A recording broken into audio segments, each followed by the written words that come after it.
Hi there. Did you know that kids who go to school on the Oshweken First Nations Reserve are not only not going into their traditional March break right now, but they haven't been in school all year long? Hi there. My name is Thomas Brown, and today I'm chatting with Pina Barbieri, both of us from Qualia Counseling Services. And we'd like to talk to you a little bit about how kids who are living on reserve and going to school on reserve are kind of really out of routine and what we might be seeing with them and kind of behaviors and things like that. And also some ideas about how we might be able to help. Pina, nice to see you. Welcome here. Hi, Tom. Hi. Pina, you work predominantly, exclusively on reserve, don't you? I'm mostly on reserve. Yes, yeah. I have one night a week where I'm in Brantford, but the In rest of Bradford. it is in Right. Six Okay. Nations. Yeah. Mhm. And right, kids who are on reserve have not been in school all year long, have they?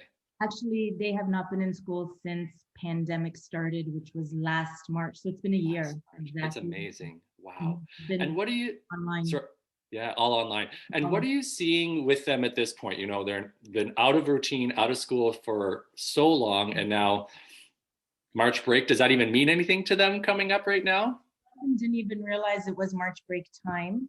There's just a big disconnect. Yeah, The structure, the routine, the seeing friends, the being taught one on one, face to right. face. It's all really kind of taken an impact, and each day kind of just blends into the other. That Yeah, most of us are kind of experiencing. right. Um, but they're taking it very seriously in Six Nations. Yeah, Making sure that they can control this coronavirus as much as they yeah, can. And the big push was always from the very beginning to protect their elders. So these kids yeah. really have a sense of responsibility. If I Yes, talk to my kids, a lot of them will say we stay home so that we don't get our family and relatives sick. yeah. So yeah, so there is a sense of responsibility in doing what they're doing, but they are hmm really definitely paying a price. Yeah. And that Um, price is that feeling of disconnection and being out of routine. Are you seeing escalated types of behaviors or emotions? What are you seeing with your clients? You know what I'm seeing? It varies. It really does. Yeah. I'm seeing a lot of kids have shifted their Mm, basic schedule, staying up later at night, waking right. up later during the day, lunch becomes really breakfast. It's Right. shifted that whole natural body processes. Those are out of whack with kids. And a lot of senses of at this point the fatigue of it all, hmm so they're not as engaged as they may have been back in Right. last year, the beginning of the year of the school year. And a lot of kids are really kind of holding to this, I'm not good enough, I'm a failure, Oh, kind of, because they're not keeping up with school.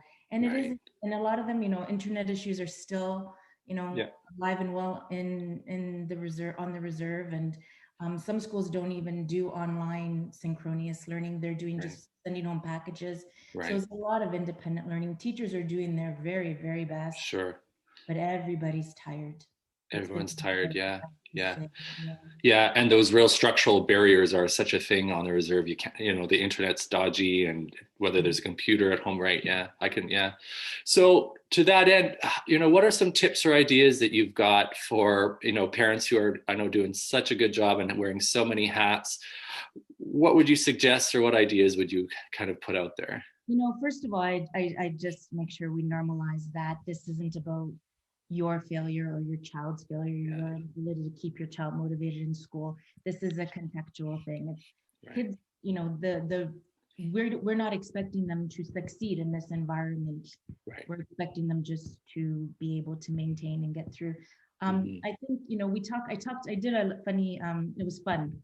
Um, we're talking a lot about chunking because kids are finding their Yeah, motivation is low, right? So we're talking about chunking. You see something you need to get done, but it right, just feels so overwhelming because energy is low, motivation is low. So we're doing a lot of chunking exercises. And kids are playing a lot of video games, so we relate them to video games. So you have a lot of things. You say you have to clean with one little guy. We just cleaning the room. The bedroom right. was overwhelming. Couldn't do it. It was making him feel not so great about himself. So we chunked it, and we talked about it as like levels in a video game. When you Oh start yeah, at level one, right? Level one is the easiest level. Right. And until you master that level, you don't proceed to level 2. And as you go from level to level, you you increase difficulty, but you also increase mastery. So you build on those Yeah. successes. So we started with what's the easiest thing to clean in your room. Great. And once we started that, then all of a sudden the pile got Right. smaller and felt more manageable. So just little strategies like that Yeah. have been, I think, helpful. Chunking your day. Thinking, waking up Monday morning, thinking I got to get through a whole week of online Yeah. school is Right. overwhelming. So let's not think about that. Let's just think about Monday morning. I get up Great. and I just get to the computer. That's Yeah. the goal. So let's chunk that. Then when Yeah. you're at the computer, I just have to get to lunch. Chunk that. So Yeah. making things a little bit more manageable has been, Yeah. I hope has been helpful to my clients. Yeah, Yeah. yeah, that's a great idea. Any of us isn't, we get to, it's Sunday night today and you go, oh my gosh, a whole week coming up. And if you just, yeah, take it step by step, chunk it by chunk, that's a great idea. And What time even, we're in this pandemic with everyone, right? yeah, So, right. I see my yeah, big dishes in my sink and I'm like, yeah. oh, so many. So what do? Do the big ones first, fill one dishwasher. I feel accomplished. Yeah, yeah, And the pile got smaller. So yeah, yeah, little small, that's great. we all, Yeah. we can all benefit from these strategies. For sure. That's a great idea. And I'll just mention too to everybody that Pina put together a whole list that she sent me. And I'm going to throw that up on our website, on our blog, and then something that we can download and print so that, these simple little ideas can be something you can get your hands on too. Thank you so much, Pina, for this great idea and for this little chat. I hope that your pile of dishes gets smaller this week. And we'll talk to you again sometime soon. Okay, great. Bye-bye. Have a great day, Thom. Thanks, you too. Bye.